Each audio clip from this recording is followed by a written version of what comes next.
Bonjour, je m'appelle Victor et je suis chargé de développement et de partenariat chez Biocycle.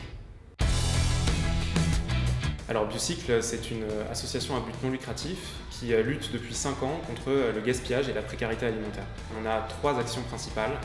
La première, c'est le relais logistique du don alimentaire. On va venir récupérer des denrées alimentaires auprès de commerçants et on va les redistribuer auprès d'associations grâce à des vélos triporteurs. Ces vélos triporteurs nous permettent de livrer les denrées alimentaires à nos partenaires associatifs de manière décarbonée et en circuit court, qui sont pilotés par des employés en insertion.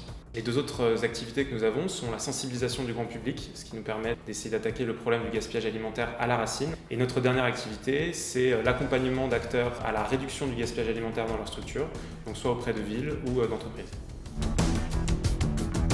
Biocycle, en quelques chiffres, c'est plus de 80 000 personnes bénéficiaires de notre aide alimentaire.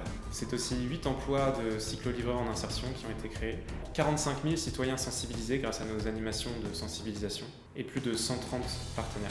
Chaque semaine, en fait, nous récoltons plus de 1,5 tonnes de denrées alimentaires que nous redistribuons à des associations qui le reflèchent vers leurs bénéficiaires et c'est plus de 600 bénéficiaires qui sont aidés ainsi chaque semaine.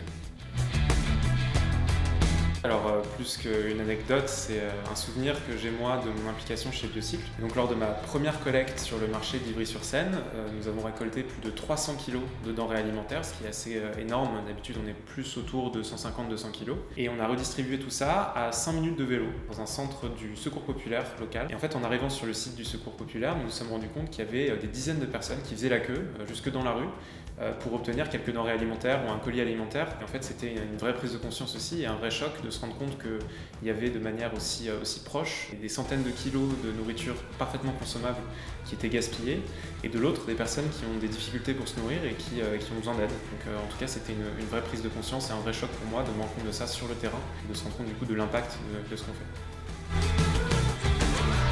Alors aujourd'hui, le gros enjeu pour Biocycle, c'est d'essayer de faire en sorte qu'un maximum de territoires puissent bénéficier de notre modèle.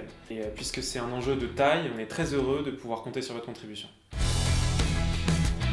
Chez Biocycle, on a opté pour un modèle de croissance par essaimage. C'est-à-dire qu'en fait, on va s'appuyer sur des partenaires locaux pour répliquer notre modèle au niveau national. Et donc pour ça, on a déjà quelques pistes de réflexion, mais on serait ravis d'avoir votre contribution sur les orientations stratégiques qu'on peut donner au projet. Par exemple, comment identifier et convaincre les partenaires locaux sur ce projet. Comment gérer le distanciel avec ces partenaires de manière à avoir une relation efficace. Et finalement, comment financer cette croissance. Je vous attends donc le 16 décembre avec beaucoup d'enthousiasme pour lancer ce hackathon et mettre toutes vos idées et votre énergie dans ce challenge. On compte sur vous.